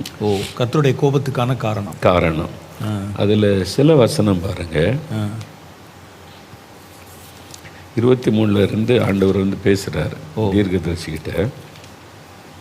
கர்த்தருடைய வார்த்தை எனக்கு உண்டாகிய அவர், மனுப்புத்திரனே, நீ தேசத்தை பார்த்து, நீ சுத்தம் பண்ணப்படாத தேசம், கோபத்தின் காலத்தில் மழை பெய்யாத தேசம் என்று அதற்கு சொல்லு. அப்போ தேசம் சுத்தம் பண்ணப்படல, பாவம் நிறைஞ்சு என்னது இருக்குன்னாரு. அதில் உள்ள 25 வசனத்தில் அதில் உள்ள தீர்க்கதரிசிகள் அதன் நடுவில் கட்டுப்பாடு பண்ணுகிறார்கள். கெர்ச்சிக்கிற சிங்கம் இறை கவுகிறது போல ஆத்துமாக்களை அவர்கள் பட்சிக்கிறார்கள். திரவியத்தையும் விலை உயர்ந்த பொருட்களையும் வாங்கி கொள்ளுகிறார்கள். அதன் நடுவில் அநேகரை விதவைகளாக்குகிறார்கள். அந்த நாட்டில் தீர்க்கதரிசி எப்படி இருக்காங்க பாருங்க. அவங்க விலை உயர்ந்த பொருட்களை வாங்கி கொள்கிறாங்க. அவங்களுக்கு கர்த்தர் கொடுத்த அந்த கிருபையை ஜனங்களை மிரட்டி பயமுறுத்தி பணம் சம்பாதிக்கிறதுக்கு பயன்படுத்து. அது இப்போவும் இருக்கிறாங்கல்ல அந்த மாதிரி. இப்போ வந்து நிறைய ஊழியர்கள்லையுமே அவங்களுடைய நோக்கம் இந்த ஆத்துமாக்கள் ஒரு நித்திய ஜீவனை பெறணும்னோ அல்லது வளர்ச்சி அடையணும் அதை பற்றி இல்லை. அவங்களுடைய பொருள் மேலே தான் நமக்கு கண்ணு. வந்தானே நமக்கு என்ன லாபம் கிடைக்கும், அதில் அது மூலம் நம்ம என்னென்ன இது பண்ணிக்கலான்னு அவங்கள ஒரு நல்ல வார்த்தை சொல்லியிருக்காரு. சிங்கம் இறையை கவுகிற மாதிரியாம், பிடிச்சிச்சுன்னா விடாது. இவங்களை வெளியே விட மாட்டான். அந்த அளவுக்கு பிடிச்சிச்சுன்னா அது கொல்லாம தீர்க்கதரிசனம் சொல்லி சிலர் அடிமையாக்கிறாங்க. ஆமாம், சில பிஸ்னஸ் பீப்புளை அங்கே வெளியே சொல்லி பயப்படுறாங்க. வெளியே எனக்கு தீர்க்கதரிசனம் சொல்லியே பயமுறுத்தி நீங்கள் போனீங்கன்னா அழிஞ்சிருவீங்க, இப்படி போயிருங்க, கர்த்தர் சொல்கிறாரு, இப்படி சொல்கிறாருன்னு இவங்களுக்கு அடிமையாகவே அவங்க இருப்பாங்க. பத்திரிகைகள் அப்படி ஆகிருக்காங்க. சபைகள்லையும் அடிமை மாதிரி ஆக்கிடுவாங்க. தீர்க்கதரிசனம் சொல்லியே அடிமை. இந்த தீர்க்கதரிசிகளை பற்றி 28ஆம் வசனத்தில் சொல்கிறார் ஆண்டவர். அதன் தீர்க்கதரிசிகள் அபத்தமானதை தரிசித்து பொய் சாஸ்திரத்தை அவர்களுக்கு சொல்லி கர்த்தர் உரைக்காதிருந்தும் கர்த்தராகி ஆண்டவர் உரைத்தார் என்று சொல்லி அவர்களுக்கு சாரமற்ற சாந்தை பூசுகிறார்கள். அப்போ கர்த்தர் சொல்லாததை கூட இவர் அந்நிய பாஷை பேசி கர்த்தர் சொன்னதா சொல்லி மக்களை பயமுறுத்தி அடிமையாக்கி பணத்தை சம்பாதித்து கொள்கிறாங்க.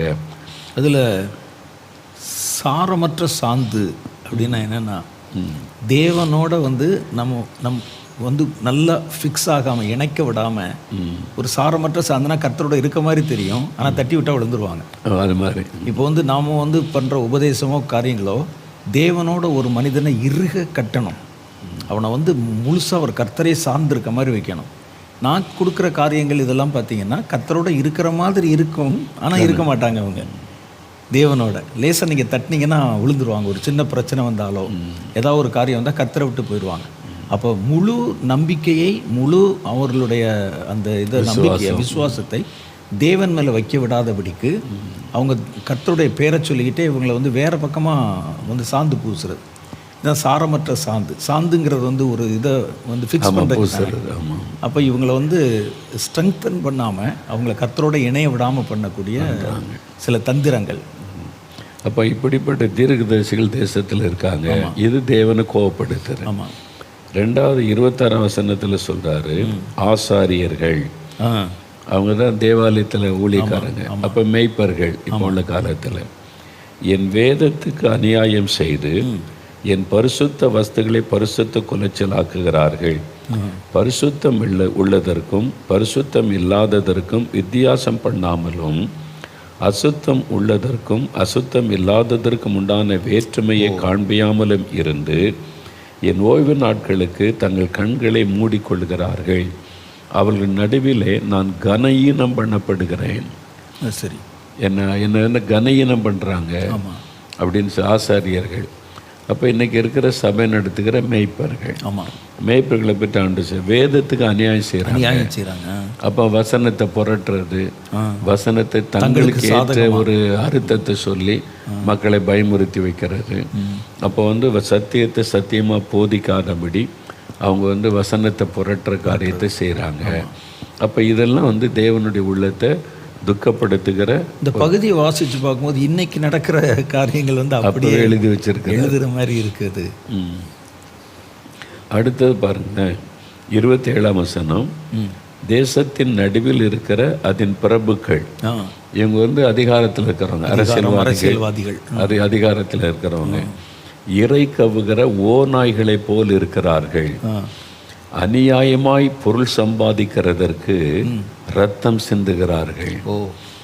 அப்புறம் ஆத்துமாக்களை கொள்ளையிடுகிறார்கள். இன்னைக்கு இருக்கிற தலைவர்கள் அப்படிதானே இப்பவும் இருக்காங்க. அந்த காலத்தில் அவங்க இருந்த மாதிரி தான் இப்பவும் தாங்கள் பணம் சம்பாதிக்கிறதுக்கு எதையும் செய்ய ரெடியாக இருக்காங்க அரசியல்வாதிகள். மனித உயிர்கள் அழிஞ்சு போகிறது கூட அவங்க அதை ஒரு பெருசாக கருதலை இருக்கல. அரசியல்வாதிகளுடைய நிலைகளை பார்க்கும்போது யாரை வேணாலும் கொலை செய்கிறதுக்கோ யாரை வேணாலும் அழிக்கிறதுக்கோ தாங்கள் ஆட்சியை பிடிக்கிறதுக்கு என்னமும் செய்கிறதுக்கு தயாராக இருக்கிறாங்க. அப்படிங்கிறது இப்போது நடைமுறையில் நம்ம பார்க்கக்கூடிய அதான் நம்ம பார்க்குறோம்ல. அதுதான் அன்று சொல்ல இறை கவுகிற ஓநாய்களைப் போல இருக்கிறாங்க பிரபுக்கள் ஆளுகிறவங்க. ஓநாய் மாதிரி அவங்க பயங்கரமாக அநியாயமாய் பொருள் சம்பாதிக்கிறதற்கு ரத்தம் சிந்துகிறார்கள். ஊழல் பண்ணி பணம் சம்பாதிக்கிறதற்கு ரத்தம் சிந்துகிறார்கள். அதெல்லாம் பார்க்குறோம். ஆத்மாக்களை கொள்ளையிடுகிறாங்க. இது உள்ள காரியம். அடுத்த ஆண்டு சொல்கிறார் 29ஆம் வசனத்தில், தேசத்தின் ஜனங்கள் இவங்க எப்படி இருக்காங்க அப்படின்னு ஆண்டு சொல்கிறார். இந்த தேசத்தின் ஜனங்கள் இடுக்கண் செய்து கொள்ளையடித்து சிறுமையும் எளிமையுமானவனை ஒடுக்கி அந்நியனை அநியாயமாய் துன்பப்படுத்துகிறார்கள். இன்னைக்கு உள்ள அப்படிதான நிலைமை, நம்ம தேசத்தின் நிலைமை. அந்த யோசிச்சு பாருங்க. இல்லை, ஒரு தடவை நாம் தேசத்தின் ஆட்சிக்காக நம்ம ஜெபம் பண்ணும்போது கர்த்தர் பேசின ஒரு காரியம் எனக்கு நினைவுக்கு வருது. அதில் கர்த்தர் சொன்னார், தேசத்தின் ஜனங்கள் அக்கிரமத்தையும் அந்த அநியாயத்தையும் வந்து நேசிக்கிறனால அவங்கள ஆளுகிறவங்களும் அப்படி தான் இருப்பாங்க. ஆளுகிறவன் எப்படி பரிசுத்தமாக இருப்பான்? பரிசுத்தமாக இருந்தால் அவன் எப்படி நீங்கள் ஆள விடுவீங்க? இப்போது வந்து தேசத்தில் இருக்கவங்களாம் திருடணும், தேசத்தில் இருக்கவங்களாம் அநியாயம் செய்கிறவனும் ரத்தம் சிந்துறவனுமா இருந்தால் அவன் ஆளுமை செய்கிறவன் எப்படி இருப்பான்? அவனும் அப்படி தான் இருப்பான். ஆமாம், இதுலேருந்து ஒருத்தன் தானே வருவான் அதில். அப்போ முதல்ல ஜனங்கள் மாறினால் இவங்க நல்லவங்களாக மாறினா ஆட்சி நல்லதாக மாறும். ஜனங்கள் பொல்லாதவர்களாக இருந்தால் பொல்லாதவர்களே பொல்லாதவங்க தான் ஆள முடியும். ஒரு நல்லவன் எப்படி ஆள முடியும்? ஆண்டானா இவங்க வந்து ஓனாய் மாதிரி பீறி போட்டுருவாங்களே அவனை. 500 ரூபாய்க்கு 1000 ரூபாய்க்கு ஓட்டு போட்டு கை நீட்டி காசு வாங்கினா அவன் லட்சமாக லஞ்சம் வாங்கத்தான் செய்வான். அப்போ காரியம் இங்கே தான் ஆரம்பிக்குது. எனக்கு இது வேண்டான்னு மக்கள் என்னைக்கு ஒதுக்குறாங்களோ, மக்களுக்குள்ள ஒரு மனம் திரும்புதலும் ஒரு புதிதாக்க இறுதி வந்தால் தான் மேலே மாற்றம் வரும். இதை தான் ஆண்டவர் சொன்னார். நீங்கள் ஒரு முறை தீர்க்க தரிசனம் பேசல வருஷத்துக்கு முன்னால், அதிலிருந்து நான் அதுக்காக ரொம்ப ஜெபிக்கிறேன். ஜனங்களுக்குள்ள விழிப்புணர்வு வரணும். கரெக்ட். மக்களுக்கு வந்து எது சத்தியம் எது உண்மை பொய்ன்னு விழிப்புணர்வு வந்து மக்களுடைய மனது மறுரூபமாகணும். அதுக்காக ஜெபிங்கன்னு ஆண்டவர் சொன்னார். இப்போ அதுக்காக தான் நாங்கள் தொடர்ந்து ஜெபிக்கிறோம். மக்களுக்குள்ள ஒரு விழிப்புணர்வு வரணும். இந்த மாதிரி ஒரு அறியாமைக்குள்ளே கட்டப்பட்டு இருக்கக்கூடாது, ஒரு பெரிய மாற்றம் வரணும் அப்படின்னு சொல்லிட்டு நம்ம ஜெபிக்க ஜெபிக்க ஜெபிக்க நல்ல மாற்றங்கள் வருது. ஒரு பக்கம் நல்ல ஆண்டவர் கிரியை செய்கிறத நம்ம பார்க்குறோம்.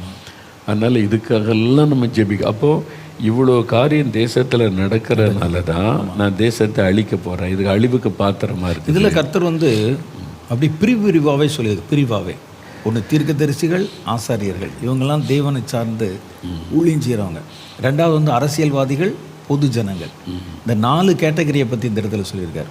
இன்னும் சில இடங்களில் எரேமியாவினுடைய சில பகுதிகள்லையும் இந்த எசேக்கியேல் சில பகுதிகளையும் இந்த வழக்கறிஞர்கள், நீதிபதிகள் பற்றி சொல்லியிருப்பாங்க. அவங்க நீதியை புரட்டுறாங்க, நீதியை புரட்டி இந்த மாதிரி அநியாயம் செய்கிறவங்க அப்படின்னு அந்த அநீதியான காரியங்கள் சொல்கிறாங்க. அது இப்போ சமீபத்தில் நம்ம பார்க்கும்போது நம்முடைய கடைசி நம்பிக்கை, அதாவது உலக பிரகாரமாக கடைசி நம்பிக்கை நீதிமன்றம் தான். ஆமாம். இப்போ அதுவுமே வந்து நம்பிக்கை இழக்கிற மாதிரி போகிறதும் தேசத்தில் கர்த்தருடைய கோபாக்கினை வர்றதுக்கு ஒரு காரணமாக அமைஞ்சிடும். ஆமாம், அதுக்கு ஒரு வசனம் இருக்குது. ஆமாம், நான் சமீபத்தில் கூட வாசித்தது.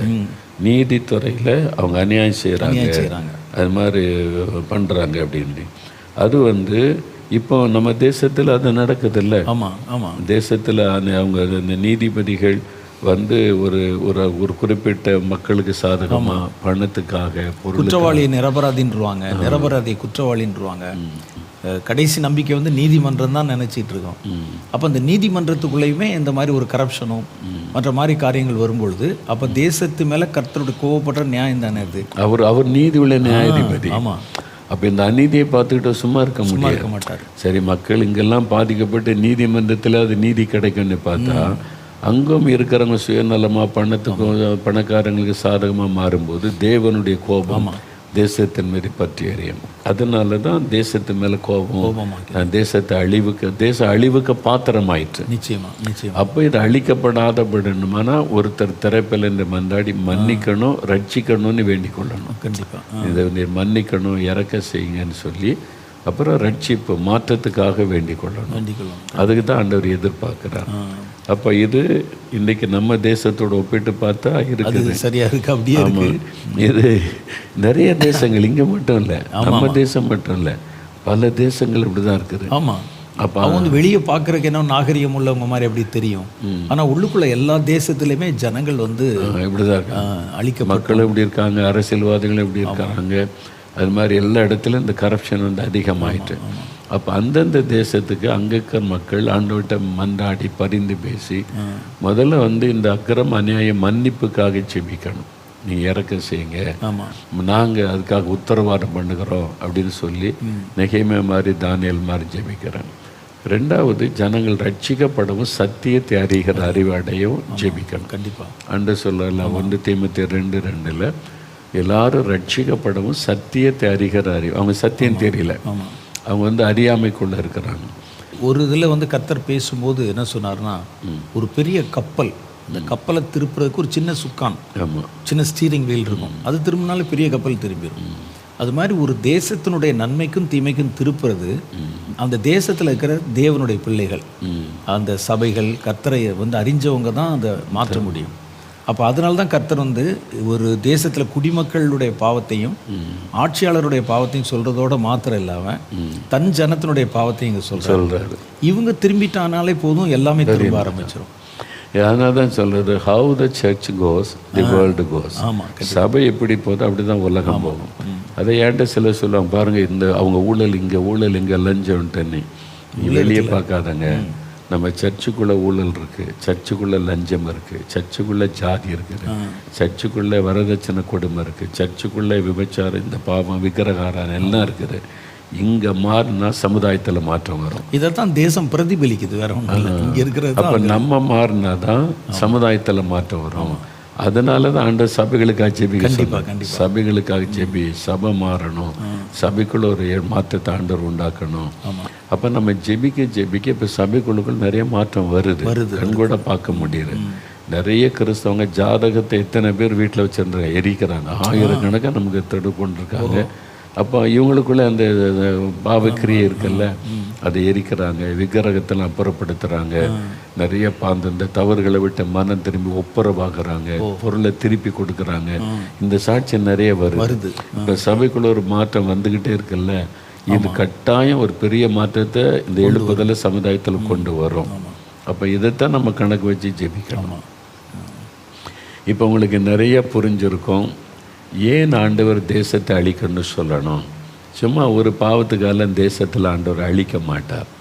ஆண்டவர் ஒரு தேசத்தை பார்க்கும்போது எல்லாத்தையும் பார்க்குறார். தீர்க்கதரிசிகள், ஆவிக்குரிய லீடர்ஸ் எப்படி இருக்கிறாங்க, ஆசாரியர்கள் எப்படி இருக்கிறாங்க, என்ன மாதிரி சுவிசேஷிகள் எப்படி இருக்கிறாங்க, இவங்க என்ன மனநிலையோட ஊழியம் செய்கிறாங்க, வெறும் பணனே மக்கள்கிட்ட பிடுங்குற நோக்கமா, ஒரு ஆத்மா பாரமா, ஆத்மாக்களை ரட்சிப்புள்ள நடத்துகிறாங்களா, எல்லாத்தையும் ஆண்டவர் கவனிப்பார். ஒரு சபை மேய்ப்பர்கள்னால் கள்ளோபதேசம் பண்ணுறாங்களா, தனக்கு சாதகமாக வசனத்தை புரட்டுறாங்களா, அங்கே ஆண்டவருக்கு கனம் கொடுக்கப்படுதா, எதுக்கு முக்கியத்துவம் கொடுக்கப்படுது, அதெல்லாம் பார்க்குறார். அப்புறம் வந்து அதிகாரிகள் எப்படி இருக்காங்க, அதிகாரத்தில் உள்ளவங்க, அரசியல்வாதிகள், ஆளுமையில் இருக்கிறவங்க, ஜனங்க எப்படி இருக்கிறாங்க. இதான் நம்ம வேதம் சொல்லுகிறபடி அந்த மக்கள் இருந்ததுனால தான் எல்லா இடமும் இப்படி இருக்குது. அதனால் இது அழிவுக்கு பாத்திரமாக இருக்கிறது இந்த தேசம். அப்போ நான் என்னுடைய நீதியின்படி நான் பாவத்துக்கு ஒரு தண்டனை கொடுக்கணும், தேசத்தை அழிக்கணும். ஆனால் அவருக்கு அழிக்க விருப்பம் இல்லை. இது அழிக்கப்படக்கூடாது, ஜனங்கள் மீட்கப்படணும், அதுதான் ஆண்டவருடைய விருப்பம். பாவியனுடைய மரணத்தை விரும்பாதவர். அது எப்படி செய்கிறது? ஒரு ஆள் வேணும், திறப்பில் நின்று மன்றாடுகிற, பரிந்து பேசுகிற ஒரு ஆள் வேணும். அப்படி பரிந்து பேசி ஜெபிக்கும்போது தேவன் வந்து மனம் மாறி இதே மக்களுக்குள்ள ஒரு எழுப்புதலை உண்டாக்கி ஒரு ரட்சிப்பை உண்டாக்க முடியும். அதுக்கு தான் ஆண்டவர் நம்மளை ஜெபிக்க சொல்லுகிறார். உங்கள் தேசம், உங்கள் பட்டணம், நீங்கள் இருக்கிற தேசம் கட்டாயம் மாற்றப்படும். அதற்கு தான் ஒரு ஆளை ஆண்டவர் தேடுகிறார். நம்ம அர்ப்பணித்து கொள்வோமா? ஆண்டவர் இப்போ தான் எனக்கு விளங்குது, நான் என்னென்ன காரியத்துக்கு ஜெபிக்கணும்னே, என்னை ஒப்பு கொடுக்குறேன்னு சொல்கிறீங்களா? அப்படியே கண்களை மூடுங்க, ஒப்பு கொடுத்து ஜெபிங்க. என்னுடைய தேசம், இப்போ நான் இருக்கிற தேசம், இந்த தேசம் இப்படி தானே இருக்குது, இப்படி தானே அக்கிரமங்கள், அநியாயங்கள், அநீதிகள் எல்லாம் பெருகிவிட்டது. உம்மை துக்கப்படுத்துகிறோம், வேதனைப்படுத்துகிறோம், அவமானப்படுத்துகிறோம். உம்முடைய கோபாக்கினைக்கு பாத்திரமாக என் தேசம் மாறிவிட்டதே. ஆண்டவரே, நான் அந்த உத்தரவாதத்தை எடுக்க ஒப்பு கொடுக்கிறேன். நீங்கள் ஒரு ஆளை தேடுறேன்னு சொல்கிறீங்களே, அந்த ஒரு ஆளாக நான் என்னை ஒப்பு கொடுக்கிறேன். ஒரே ஒரு மனுஷியை தேடுகிறேன்னு சொல்கிறீங்களே, நான் அதுக்கு என்னை ஒப்பு கொடுக்கிறேன். எப்படி ஜெபிக்கணும், என்ன ஜெபிக்கணும், என்ன அபிஷேகம் பண்ணி என்ன ஜெபிக்க வையுங்க. நான் தேசத்துக்காக உத்தரவாதம் எடுக்கிறேன், திறப்பில் நிற்கிறேன். ஆண்டவரே, என்னை அதற்கு தகுதிப்படுத்தும், என்னை ஒப்பு கொடுக்கிறேன். அப்படி ஜெபிக்கிறீங்களா? இப்போ ஒரு அபிஷேகம் உங்கள் மேலே இறங்கும். அது மன்றாட்டின் அபிஷேகம், பரிந்து பேசுகிற அபிஷேகம், கண்ணீர் விட்டு புலம்பி அழுது ஆண்டவரிடத்தில் கெஞ்சுகிற ஒரு அபிஷேகம், அது திறப்பில் நின்று கதறுகிற ஒரு அபிஷேகம் ஆண்டவர் தருவார். அந்த தேசத்தை குறித்த பாரம் உடைய இருதயத்தை அழித்து ஜெபிக்க வைப்பான். இப்போ உங்களுக்காக தெய்வ மனிதர் ஜெபிக்க போகிறாங்க. நாங்கள் இணைந்து ஜெபிக்க போகிறோம். நீங்கள் உங்களுக்கு அர்ப்பணித்து ஜெபம் பண்ணுறீங்களா? முடிந்தால் முழங்கால் படியிடுங்க, அல்லது இருதயத்தில் கை வைத்து கொள்ளுங்க. ஆண்டவரே, நான் என்னை ஒப்பு கொடுக்கிறேன்னு சொல்லுங்கள். அந்த அபிஷேகம் உங்களை நிரப்பி மன்றாடி ஆண்டவர் ஜெபிக்க வைப்பார். ஜெபிப்போம். ஆண்டவரும் கர்த்தருமாகிய எங்கள் தேவனே, உமக்கு கோடான கோடி ஸ்தோத்திரம். நீர் எங்களோடு ஒவ்வொன்றாய் வெளிப்படுத்தி சொல்லுகிற காரியங்கள் எத்தனை ஆழமானதும் எத்தனை அனுபவம் மிக்கதுமாக இருக்கிறது. ஆண்டவரே கர்த்தாவே, நாங்கள் திரும்பினால் தேசம் திரும்பும் என்றும், நாங்கள் மாறினால் தேசம் மாறும் என்றும், நாங்கள் எழுப்புதல் அடைந்தால் தேசம் எழுப்புதல் அடைவென்று நாங்கள் அறிந்திருக்கிறோம். என் நாமம் தெரிக்கப்பட்ட என் ஜனங்கள் அவர்கள் மாறணும் சொல்லித்தான் நீங்க விரும்புறீங்க. ஆண்டவரே, நாங்கள் எங்களுக்குள் முதல்ல இந்த ஒரு மாற்றத்தை கொண்டு வரவும், நாங்கள் இதுவரைக்கும் எங்களுடைய உத்தரவாதத்தை மறந்து எங்கள் மன விருப்பத்தின்படி வாழ்ந்த எங்களுடைய வாழ்க்கையை மன்னித்து இப்பொழுது நாங்கள் அந்த உத்தரவாதத்தை எடுத்து எங்கள் தேசத்திற்காக திறப்பிலே நின்று கதறவும், தேசத்திலே கர்த்தர் கொண்டு வர வேண்டிய எழுப்புதலுக்காக நாங்கள் மன பாரத்தோடு துக்கத்தோடு ஆண்டவரே மன்றாடி ஜெபிக்கவும் ஒரு புதிய அபிஷேகம் எங்கள் மேலே இறங்கி, இது மனுஷ சக்தியினால் உண்டாகிற காரியம் அல்ல, மனுஷ பாரத்தினால் வருகிற காரியம் அல்ல, தேவனுடைய ஆவியினால் வருகிற காரியம். நாங்கள் ஒப்பு கொடுக்கிறது மாத்திரம்தான் எங்க வேலை. ஆண்டவரே, எங்களை மாற்றுகிற அபிஷேகம், எங்களை திறப்பில் நிற்க வைக்கிற அபிஷேகம், ஆண்டவரை கர்த்தர் விரும்புகிற வண்ணம் எங்களை ஜெபிக்க வைக்கிற அபிஷேகம். ஆண்டவரே, உம்முடைய ஆவியானவரால் மாத்திரம் இது சாத்தியம் என்று அறிந்து எங்களை இப்போ விரும்பியாக தாழ்த்துகிறோம். எங்களுடைய இருதயத்தை தாழ்த்துகிறோம். அந்த ஜெப ஆவிக்கு நாங்கள் எங்களை பரிபூர்ணமாக ஒப்பு கொடுக்கிறோம். ஆண்டவரே, எங்கள் மன விருப்பத்தின்படி ஜெபித்ததல்ல, எங்களது மன அபிப்பிராயத்தின்படி ஜெபித்ததல்ல, தேவன் விரும்புகிற காரியத்தை, தேவனுடைய பார்வையிலே நாங்கள் காரியங்களை பார்த்து கர்த்தர் விரும்புகிற வண்ணம் ஜெபிக்க, உம்முடைய பரிபூர்ணமான சித்தத்தை நிறைவேற்ற, ஜெபத்தை குறித்த உம்முடைய நோக்கத்தை நாங்கள் நிறைவேற்ற தேவனுடைய பரிசுத்த ஆவியானவர் இப்பொழுது உம்முடைய பிள்ளைகள் மேல் பலமாய் இறங்கணும். எங்களுக்குள்ளே ஒரு புதிய விடுதலை கிடைக்கணும். ஆண்டவரே, நித்திரை மயக்கமாய் புலம்புகிற புலம்புகள் நிறுத்தப்படணும் இயேசுவின் நாமத்தினால. ஏதோ தானோ என்று செய்கிற கடமைக்கான ஜெபங்கள் நிறுத்தப்படணும் இயேசுவின் நாமத்தினால. மனம் கசந்து ஆண்டவரை திறப்பிலே நின்று கெத்செமனேயின் அனுபவத்தை போல ஆண்டவரே எங்கள் தேசத்துக்கு நாங்கள் கதறி ஜெபிக்கிற ஜெபம், ஆண்டவரே இரத்தத்தின் துளிகள், ஆண்டவரே ஒரு வியர்வையின் துளிகளை போல வெளியே வந்த மாதிரி அந்த பாரத்தோடு நாங்கள் ஜெபிக்கிற பாரத்தை தருகிற அந்த பரிசுத்த ஆவியானவர் இப்பொழுது எங்கள் இருதயங்களை ஆட்கொள்ளும்படிக்காக ஜெபிக்கிறோம். ஆண்டவரே, இந்த ஆவியானவருக்கு எங்களை முழுவதும் ஒப்பு கொடுக்கிறோம். தேவனுடைய கரத்திலே எங்களை தாழ்த்துகிறோம். எங்களை மாத்திரம் எங்கள் குடும்பத்தை, எங்கள் பிள்ளைகளை அந்த அபிஷேகத்துக்கு ஒப்பு கொடுக்கிறோம். ஆண்டவரே, எங்கள் சபையை ஒப்பு கொடுக்கிறோம். நாங்கள் ஒருவேளை ஊழியத்தை செய்தால் எங்கள் ஊழியத்தை ஒப்பு கொடுக்கிறோம். எழுப்புதல் பாரத்திற்கும் எழுப்புதல் சித்தத்திற்கும் எங்களை ஆண்டவரை தரை மட்டுமாக தாழ்த்தி அர்ப்பணம் செய்கிறோம். ஆவியானவர் எங்களை முழுவதும் ஆக்கிரமித்து கொண்டு எங்களை முழுவதுமாக மூடி தாம் விரும்புகிற பாதையிலே எங்களை நடத்தும்படிக்காக கர்த்தருடைய கரத்திலே எங்களை வெறுமையாக்கி ஜெபிக்கிறோம். நீரே எங்கள் ஒவ்வொருவரை குறித்த காரியத்தை பொறுப்பெடுத்து கர்த்தர் விரும்புகிற பாதையிலே எங்களை நடத்தி நீர் எதிர்பார்க்கிற எழுப்புதலை தேசத்திலே நீர் விளைய பண்ணவும் மலர பண்ண வேண்டும் என்று கர்த்தருடைய இரக்கங்களை முன்னிட்டு மன்றாடுகிறோம். எல்லா ஜெபங்களையும் இயேசுவின் நாமத்தினாலே ஏறெடுக்கிறோம் எங்கள் பிதாவே. ஆமென், ஆமென், ஆமென். ஆண்டவர் நிறைய பேருக்குள்ள அந்த பாரத்தை ஊத்திட்டார். நீங்கள் ஜெபிக்கும் போதே உங்களுடைய உள்ளத்தில் ஒரு பாரம், உங்களுடைய கண்களில் ஒரு கண்ணீர் வந்ததில்லை. அது ஆவியானவர் உங்களுக்கு கொடுத்த ஒரு மன்றாட்டின் அபிஷேகம். திறப்பில் நின்று ஜெபிக்க ஆண்டவர் தந்திருக்கிற ஒரு மன்றாட்டின் அபிஷேகம். அது விட்டு விடாதுங்க. இயேசுவை நெருங்க நெருங்க நெருங்க அந்த அபிஷேகம் உங்களுக்குள்ளே பெருகும், அந்த பாரம் பெருகும். நான் ஒரு ஆள் ஜெபிச்சு என்ன நடக்கும்னு நினைக்காதங்க. ஆண்டவர் ஒரு ஆளை தான் தேடுறார். ஒரு தேசத்துக்கே ஒரு ஆளை தான் தேடுகிறார். நீங்கள் ஒவ்வொருவரும் முக்கியமானவங்க, நீங்கள் முக்கியமானவங்க. நீ உணர்ந்து ஜெபிக்க ஆரம்பிங்க. இன்றைக்கு தனியாக போய் இப்போ அந்த பாரத்தை ஆண்டவர் உண்டாக்கிட்டார்ல, உடனே நீங்கள் போய் முழங்கால் பண்ணிட்டு சில நிமிட நேரம் அந்த இருதயத்தை ஊற்றி பாரத்தோட தேசத்திற்காக ஜெபிச்சிருங்க. அந்த கிருபை உங்களுக்குள்ளே பெருக ஆரம்பிக்கும். நம்ம அடுத்த நிகழ்ச்சியில் இன்னும் அடுத்த காரியங்களை தெளிவாக அறிந்து கொள்ள போகிறோம். இதை மறுபடியும் தியானித்து ஜெபம் பண்ணுங்க. கர்த்தருடைய ஆசீர்வாதம் உங்களோடு இருப்பதாக. ஆமென்.